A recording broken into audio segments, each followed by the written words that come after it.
முகத்துல சந்தோஷமே வருது. உனக்கு ஒரு விஷயம் தெரியுமா? இது அருணுக்கு நடக்க போற 2வது கல்யாணம். என்னங்க சொல்றீங்க? ஆமா, 2வது தடவை கல்யாணம் நடக்குது. அப்படின்னா அப்போ முதல் வைஃப் என்ன நாங்க? அதெல்லாம் உனக்கு அப்புறமா சொல்றேன். நீ இதை யார்கிட்டயும் சொல்லிட்டு இருக்காத. உனக்கு வர என்ன இவரு இந்த மாப்பிளைக்கு இது 2வது கல்யாணம்னு சொல்றாரு? பொண்ணு வீட்டுக்கு இது தெரியுமா தெரியாதான்னு தெரியலையே. முகூர்த்தம் முடிஞ்ச உடனே கிளம்பிடலாம். அக்கா நீங்க எப்படி நல்லா இருக்கீங்க? இருக்கேன். நீங்க எப்படி இருக்கீங்க? நல்லா இருக்கேன். இந்த மாப்பிளை யாருன்னு உங்களுக்கு தெரியுமா? எங்க வீட்டுக்காரோட ஃப்ரெண்டு தாமா இவரு. அப்படியா? என் புருஷன் ஒரு விஷயம் சொன்னாரு. இது மாப்பிளைக்கு 2வது கல்யாணமாமே. அப்படியா? எனக்கு தெரியாதே. என்னக்கா? இந்த மாப்பிளைக்கு 2வது கல்யாணமா? ஏன் இப்படி கேக்குறீங்க? இல்ல மண்டபத்துல எல்லாம் அப்படிதான் பேசிக்கிறாங்க.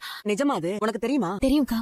தெரியுமா? என்ன மீனா சொல்ற? நீங்க நினைக்கிற மாதிரி எல்லாம் இல்லக்கா. சீதாக்கும் அருணுக்கும் தான் இதுக்கு முன்னாடி ரெஜிஸ்டர் மேரேஜ் நடந்திருக்கு. இது முத்தன் எனக்கு தெரியாதா? தெரியாது. அண்ணன் கோவக்காரர் மீனா. அவருக்கு தெரிஞ்ச பெரிய பிரச்சனை ஆயிடும். கல்யாணம் முடிவானதுக்கு அப்புறமா சொல்லிக்க கூடாதா? அக்கா அதுக்கான சூழ்நிலை அமையலக்கா. நீங்க யார்கிட்டயும் சொல்லிக்காதீங்க. சீதா கூட போய் ரூம்ல இருங்க. என்ன மீனா நீ? போங்கக்கா. என்ன அவன் என்ன ஜெயிச்சிட்டேன்னு நினைச்சிட்டு இருக்கான். சரி நான் நினைச்சேன் லிஸ்ட் போட்டு எனக்கு தோத்து போறதுல ஒன்னும் பிரச்சனை இல்ல மீனா. என் முடிவு பொறுமையா வெயிட் பண்ண பாத்தியா? அங்கே நான் ஜெயிச்சிட்டேன்ல. நான் சாதாரண டிரைவர் தான். ஆனா அத நீ எல்லாரும் அதை விட எனக்கு வேற என்ன கௌரவம் இருக்க போகுது? அவன் ஜெயிச்சா ஜெயிச்சிட்டு போறான். நமக்கு சீதா சந்தோஷமா இருக்கணும். அவ்வளவுதான். வரவங்க எல்லாம் வரவேற்கணும்ல. நான் கீழ இருக்கிறேன். எங்க கொஞ்ச நேரத்துல தாலி கட்ட போறாங்க. நீங்க ஏன் கூடவே நீ இருங்க. சீதாவை கூப்பிட்டு வா, நான் வந்துறேன். என்ன சொல்லிட்டு இருக்க? நீ சரின்னு சொல்லி தானே கல்யாணம் நடக்குது. இப்போ எப்படி சொல்ற? டபிக்க மாட்டியா? யாரா டபுள் கேம் வருது? நீ தான் ரெட்ட வேஷம் போடுற. இவ்வளவு கேவலமான புத்தி வச்சுட்டு மாப்பிள்ளை வந்து உட்கார்ந்திருக்க. இவன் கேரக்டர் சரியில்லைனாலும் சீதா நல்லா இருக்கணும் ஒத்துக்கிட்டு. ஆனா இவன் சீதாவை ஏமாத்த பாக்குறான். இவன் ரொம்ப தப்பானவன் மீனா. தம்பி நீங்க ஏதோ தப்பா புரிஞ்சுட்டு பேசுறீங்க. எல்லாம் தெரிஞ்ச தம்மா பேசிட்டு இருக்கேன். நீங்க நம்ம புள்ள வருஷம் ஏமாத்திட்டு இருக்கீங்களா? மாப்ள நீங்க எதை பத்தி பேசுறீங்க? எனக்கு எதுவுமே புரியல. இவன் நம்ம எல்லாரும் ஏமாத்திருக்கான்.